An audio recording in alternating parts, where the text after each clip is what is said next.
Super Talk 99.7 WTN. It's the Matt Murphy Show. Matt Murphy back with you. And on this Friday edition, we are so honored and pleased to have a gentleman in studio with us. As you're watching on Talk TV, YouTube, Facebook, Twitter, Twitch, you'll notice we've changed our venue. We recorded this a little earlier than it's being broadcast, but we're so excited to have the opportunity to welcome to the show and into our studio the incomparable Ricky Skaggs is with us. Ricky, thank you for doing this. Well, Matt, excuse me. You sound just like yourself. I'm going to talk a little softer with you. I yell at people a lot. I tell people I yell at people on the radio, but they always deserve it. But yeah, they deserve it. Yeah, you get them. I got to tell you, I lost my grandmama in 2006, and I don't know. I was already doing talk radio then, and I don't know that she quite really, understood or. Right. It was not, her thing. She loved the fact that I was on the local radio station when I was a kid, 16, 17 years old, playing country music. Yeah. But let me tell you this. As she looks down at us from heaven, I feel like she feels like her grandbaby made it, that I am talking to the great Ricky Skaggs. Oh, my goodness. What an incredible honor it is after so many times listening to your music on that big console I was telling you about. Oh, yeah, that's a great way to listen to music right there. But it's just it's a wonderful thing to be able to speak to you and talk with you. Thank you. Well, likewise, I feel the same way. So you're blowing and going. You're everywhere, man. You don't let up. Is that important to you? Still got bills to pay. Yeah. No. We just love playing. Yeah. We love playing and excuse me. Jackson, grab some water. Glad I ain't having to sing right now. No, you good. It's amazing. I'm 71, and a lot of folks would want to retire, and I'm just trying to refire and not retire. And I think it always amazes me to see a full house. At a concert somewhere that people have put down 35, 40, 50, 60. I don't know how much tickets are. I don't get into that part of it, but it's amazing to me to see, that people still pay money to come see us play and sing. Well, you do a pretty good job of playing, and you do a pretty good job of singing, and I think that's the key to all of it. We're blessed. Well, and it's a sound. I mean, I don't want to presume anything because you would know far better than me, but it's obviously such a unique sound, such a beautiful sound, and you just don't get it anywhere or everywhere anymore. Am I wrong to presume that we're losing that bluegrass sound? Is it in more places than I would know about? Well, I think there's thank you. I think there's a lot of people that's coming to bluegrass and real traditional music. There used to be lines that were drawn, with music.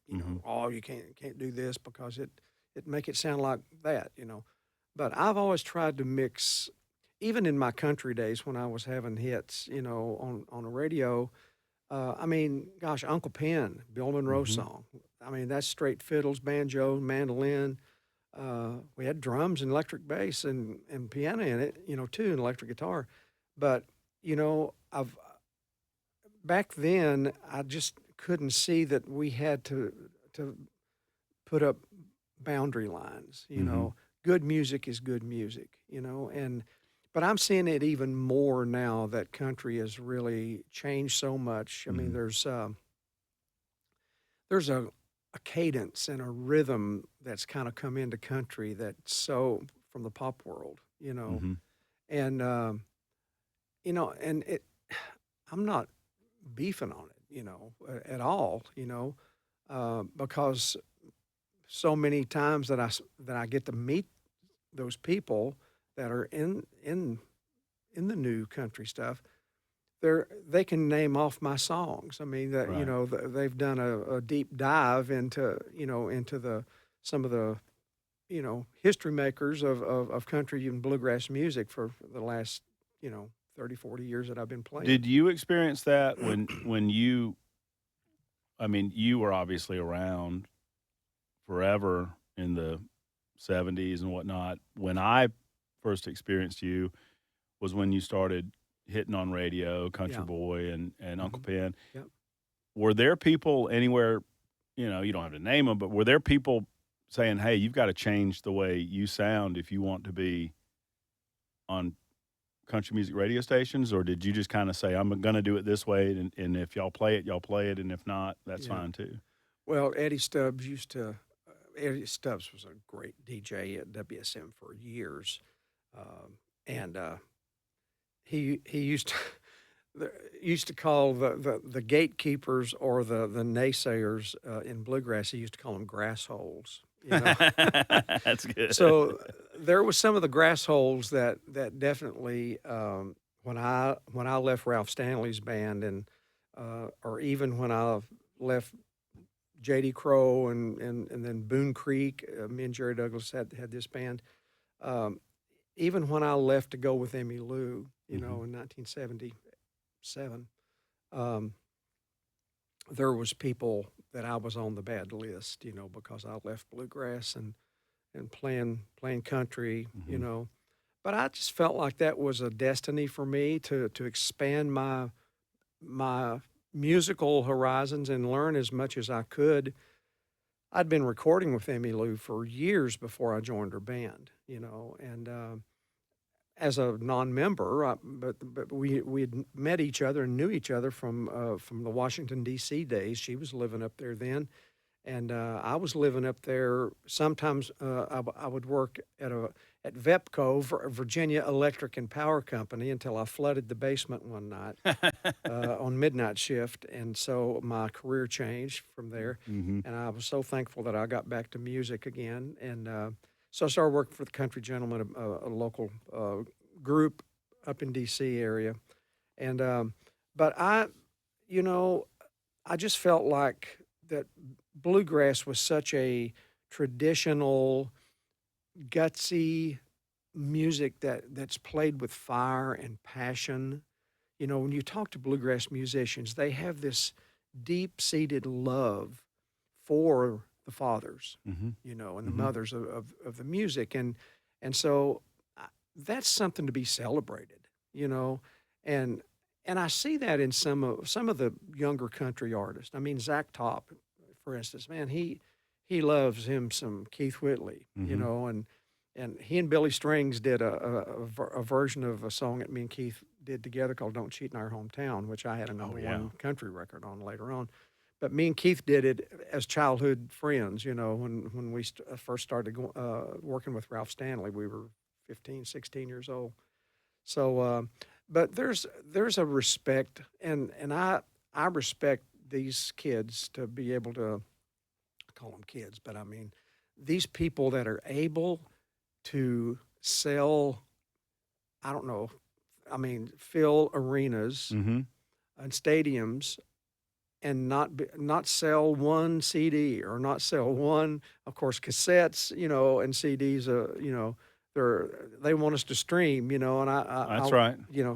and it makes me want to stream on them, But we love the sound of that music, and the purity of and vinyl. We certainly still love that, but I think that these kids are to be applauded that they can go out and sell this many tickets with what they're doing, and knowing that they can write a song and not make much money on it, Right. and so I don't really know how office buildings on Music Row, publishing companies, and places like that can really keep the lights on in Mhm. a way because there's just it's just so changed from when I was a country artist in the 80s and 90s, Mhm. and then started playing bluegrass full time in '96. You said something, and I never thought of it this way, and obviously I was, a much younger man, so I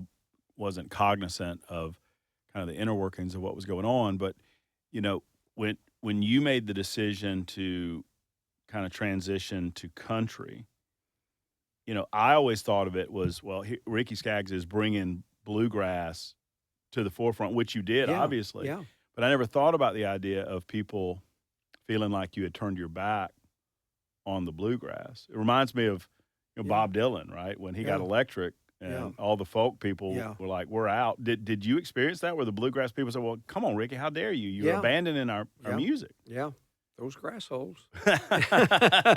But it came full circle because you're Oh, it did. introducing bluegrass music Yeah, to young people yeah, nowadays that never would experience it right. were they're not a Ricky Absolutely. Skaggs. That's right. That's right. And I felt like that in my heart. And when you have passion in your heart for something, it don't matter what people say. Mhm. We gotta. You're passionate about the things you believe in for your Right. family, for our country, for the nation. Uh, and the children in this Mhm. world, and you stand up and talk about it. And so I feel much like that in my business and what I do in the marketplace. I mean, I'm taking people an alternative music that people just they still seem to like it, and I'm just thankful that we can. Man, there's a lot to like. There's so much to like. Do you recognize, and I don't ask this question to embarrass you in any way or to put you on the spot, but you're carrying the torch in the same way that your man Bill Monroe did. I mean, I feel like it has passed to you that you're carrying that what most people that just study it would say he created. Yeah, he did. Um, and you learned from him Yeah, and from so many of the other greats, yeah. and do you feel that weight? Well, I never I never look at it as weight. I look at it as an opportunity, and I've been given a job, given a task. I mean, I believe that you know the creator of mankind didn't just create us to set on a chunk of coal and just and Mhm. wither away to nothing. Right. I feel like uh, he wants his sons and daughters to be out there doing what he called them to do. And a lot of times, people that are in jobs that they hate, I'm not. I would go back to the Lord and say, "Hey, what's this about? Mhm. Did you really call me here, or have I missed the calling? But I just believe that God has a place for every person to Mhm. be. And I love God. I love the church, but I don't love being in it. I mean, I go to church Mhm. when I'm home, but that's not where we don't go to church and play. Very, very seldom do we play churches. Right. We play out in the marketplace, casinos, beer joints, performing arts centers, Mhm. whatever that we have theaters, and because I feel like the call that's been on my life is to take the message of the cross and Mhm. redemption, Mhm. forgiveness, restoration, and not start the show with that. You don't, I think that It's on you before you know it, though, right? it is, and Right. and but I think you don't.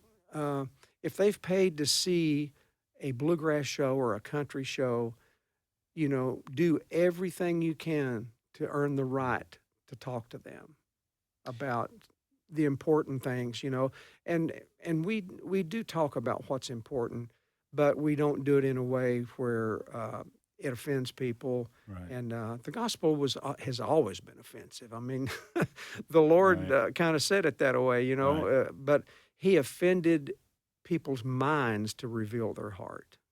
That's a well said phrase. Yeah, That's right. He offended their minds to reveal their hearts. yeah. That's well said. You've also got. I read last, gosh, maybe earlier this spring, maybe it was as far back as last year that you were building back up a studio in Hendersonville. hmm We open for business now. We are open for business, and it's so good. We had a What are we tip. calling it? Skaggs Place. Skaggs Place Studio, Okay. and um, we did lots of Grammy award-winning albums in there with a 10-foot ceiling. Oh, wow. But now we're up to 14 foot now, a cathedral Right. ceiling, and it sounds so alive in that room. It's amazing. You can just walk in the room and just hear yourself talking, and it's just, I don't know, it's just alive. Mhm. It's a great place to record out in the big cutting room. Mhm. Wood floors, wood walls. I bought it from the Oak Ridge Boys from Dwayne Allen years ago, and I had him come. We did some video on when I did the grand reopening of the studio, and so I wanted to interview Dwayne, Right. and because he had bought it and he knew the history of the studio and everything, and so when he came in, I don't know, I was getting makeup touched up or something like that, but I was out of the room when he came in where the cameras were. I wish they'd have been rolling, but when he came in to take his seat and get ready for me to come in, uh, he went over to the walls. I mean, he looked around, but he Oh, went over the wow. walls and just touched the walls. Wow. And he said, "Oh," he said, "I need a minute," you know. And he said, he told the other people in there, he said, he kept the wood. He Oh, wow. kept all the wood that we put in here, you know. And and it broke my heart That when I wood has heard heard that. some music. Yeah, it has.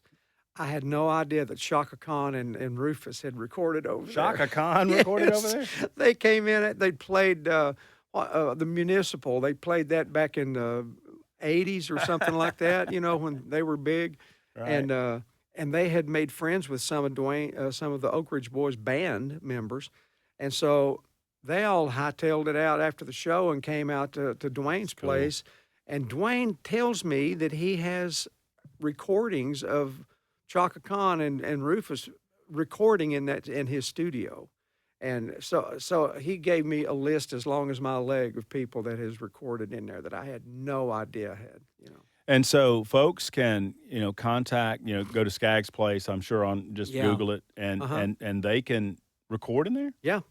It's open for business. Wow, that's Yeah. awesome. Yeah. That's incredible. And it's a wonderful place, and my microphone collection is amazing. It's You know, just incredible. our mutual friend Brian Wilson, Yeah. I love when Brian. your name comes up, he always starts salivating in the corners of his mouth about your microphone collection. Because Yeah.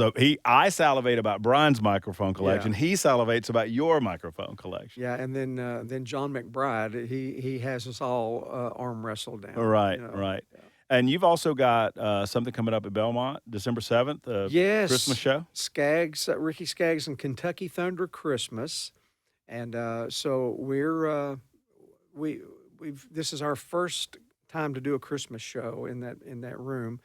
That is one of the greatest sounding rooms in Nashville. I Mhm. think is we did. When Vince had a thing there, I think it was last year or year before last. They did CMT did a special to honor Vince. Mhm. Belmont Mhm. honors Mhm. Vince, and CMT broadcast it. And so that's the first time I'd been in the new Fisher Center, Mhm. but it sounds so incredible in there.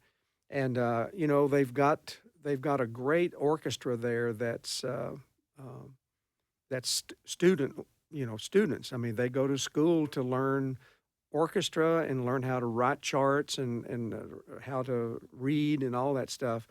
And so we've got permission uh, from Belmont to be able to use some of the string players Oh, that man. night. So that's going to be Can you so great imagine because those kids? we got a great bunch of charts that Do you remember back in the day when you're 14, 15 years old yeah, and you're getting on stage with some of those yeah, greats yeah. and how tight your butt cheeks got? I know. I Yeah, mean, I can't imagine those yeah, kids getting on stage with you thinking, okay, I get to play with Ricky Skaggs. He's just won, I don't know, 15 grand or whatever it is, I mean, yeah. and now they get the opportunity to do that. That's pretty cool. That's going to be great. We're real excited about that, and of course it's Nashville, and so you never know who just might show up. and It's a great thing about Nashville, I right? know it. You No, know, I know it. you got a few friends in town. I do. So that's December 7th, and folks, if you're listening or watching, just go to Fisher Center online to find your tickets. Yeah. I know that they're going to sell out really, really quickly. So, what else going on? Anything good happening? Are you getting on the road anytime soon? Well, we'll start back in January Yeah. after the Christmas dates. We got about 2 weeks of the Christmas day shows Right. to do the first 2 weeks. Because last year we ran it up a little close to Christmas for Miss Sharon. She was not real Pleased. excited. Yeah, that I was working that close to Christmas Day. So, anyway, we're got to listen to Mama and keep her happy. Yes, sir. Happy life is a happy wife. That's And so amen to yes, that. and so we're going to probably be getting in the studio pretty soon to start working on another project. I want to do another Mosaic project. I did a gospel record 10 years ago called Mosaic, and that record meant so much to so many people. You Hmm. would not believe the emails that we've received from that CD. Hmm. Incredible. And so we want to do a volume 2 of that. Gordon Kennedy was the songwriter on, he wrote all the songs on the record, co-wrote all the Right. songs on the record, and co-produced it with me. And so he wanted to call it Moresaic. And so that's songwriter talk right there, You shoot that one Yeah, down. yeah, You yeah. shoot that one down. I said, Just well, just we'll call we'll it we'll volume think about two. it. So when I say Mosaic. Mosaic from the stage, people laugh. So maybe there's something to it. But it's a great record, and we've got some real timely songs that have been waiting to come out. I mean, waiting to be recorded. I'll put it that way, because our world is in a place that it wasn't in 2010, Hmm. 2011. So Yeah, it feels like it's gone a little. My grandpa always taught me. He was the finest man I ever knew in my life, and we lost him in 2015. But before we lost him, he said, this place is going to go crazy before you see the end of it, and it's prophetic. It does feel a little bit crazier. We need a little music in our lives. We need a oh little yeah, love and friendship and yeah, Lord in our lives. I yeah. mean, that's and you're bringing that to us. Well, that's the whole purpose. It's I feel like that we're all called to have a purpose in this world, and every time I take the stage, me and the boys always pray before we go out, and Hmm. ask the Lord to inhabit the praises. There's a scripture, King David, inhabit the God inhabits the praises of His people, and I just feel like that there's a purpose that we're out there, and to be able to go out into the marketplace where the church don't go to take the Hmm. message. They expect people to come to the church to hear the message. But it's not always what you say.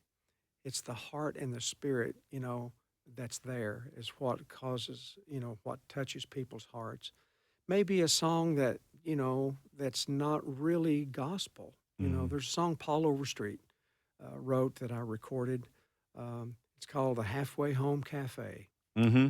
and it's on one of my records. And you know, it it it just when I recorded it, I don't think I realized the spiritual depth of that song as much as I do now. But the song talks about it. It's almost like you could almost say this guy was a nosy waiter. Hmm. Going around bussing tables and listening to conversation that was going on. And then he writes a song about all, three different stories, scenarios Right. in there. But it's all about going home to your family after being ostracized somehow. Forgiveness, restoration, regeneration, and just relationship back with God again. Hmm. I mean, I think about Jelly Roll. My God, What a that great story. what What a what great he's gone redemption story. through, and yet I spit the bit on Jelly Roll for a long time because I didn't. It was almost too good to believe. But so many people that have met him and know yeah, him say, no, no, no, this is the real, this is the authentic I've deal. This never is the got to real meet deal. him. I want I to. do too. I I want do to too. hug his neck, and just thank him for not giving up, That's you right. know. Those are the types of stories that just warm your heart and it makes you realize the world's a good place. And none of and the us are Lord can find you perfect. wherever you are. That's right. None of us are perfect, but if you're a Christian, you're forgiven. Right. That's the thing. It's forgiveness is the key, you know. And there's, you know, in the Old Testament, you only could be forgiven through blood sacrifice, Mhm. and there was none no better than Jesus. You Mhm. know, nothing could outdo that. So his sacrifice made it possible for all who will believe. It's not just a few. It's for anyone that will believe. And God spoke something to my heart years ago, and he said, "I'm doing something with the painted people that's going to it's going to offend the church, but I'm in it and I'm doing it. They can mark themselves up if they want to, but those people, they're going to come alive and they're going to have a word to speak to those other painted people, friends of theirs, Wow. you know. So I see that in Jelly Roll. I Yes. really, really do. God's Yes. using him, and you know, like I said, he's not perfect, but he's forgiven, you know, and he's like all of us. You know, we're grateful and thankful. Well, I could talk to you all day long, and Jackson's going to freak out if we keep trying to talk a little bit Sorry, any Jackson. further. But please, let's do this again. I just, it's such an honor to meet you and speak Well, with it's you. And great to I've got 1,000 different questions to ask you, and I'm sure you got 1,000 different stories that you could tell us. But let's do this again really, really soon. I'd love to. Thank you, And Matt. I encourage people to get out to Skaggs Place in Hendersonville. Yeah. If you want to lay something down, that's a Uh-huh. great place to do it. Yeah. And obviously, December 7th at Belmont at Fisher Yeah. Center. It's going to be a great, Yes, great sir. opportunity to see you around Christmas time. Yeah. Thank you, Ricky. Thank you, Matt. There's the great Ricky Skaggs. Back in a moment on Super Talk 99.7 WTN.